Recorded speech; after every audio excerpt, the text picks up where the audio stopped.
at least for a while. I'm so tired of sleeping in a different spot every night.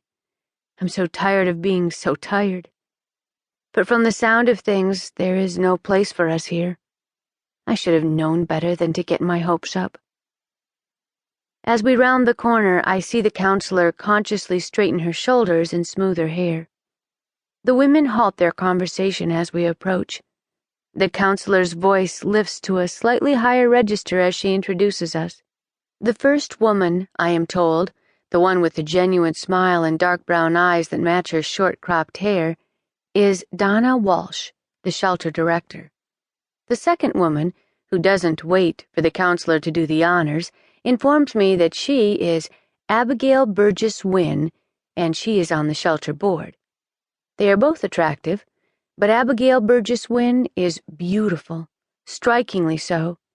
Tall, well-dressed, and imposing, with platinum white hair drawn into a blunt-edged ponytail at the base of her neck, high cheekbones, arched eyebrows, and a smooth complexion. She might be any age, from 50 to 70. Donna Walsh puts out her hand, and when I take it, she lays a second hand on top of mine. The gesture surprises me, and I have to stop myself from drawing back. It has been so long since I was touched with affection. I don't quite know how to respond. Hi, Ivy. Welcome. It's so nice to meet you. Thank you. It's nice to meet you, too. I haven't had much call for company manners recently, but I still remember how it works.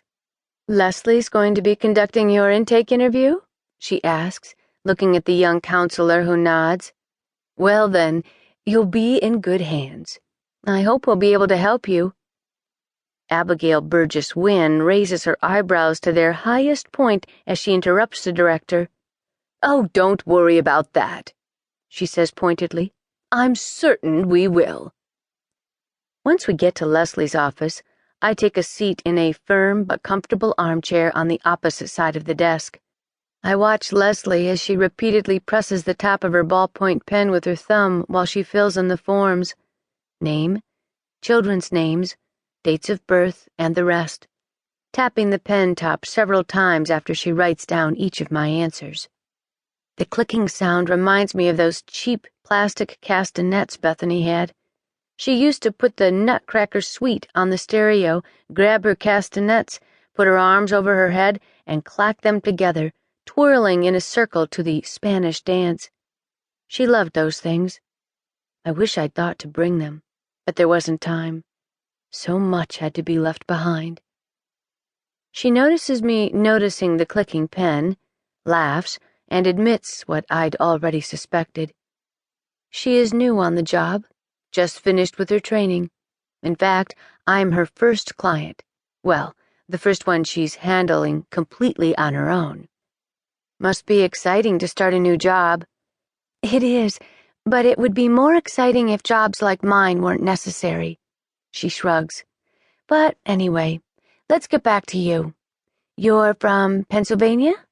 That's a long way. How did you end up in New Bern?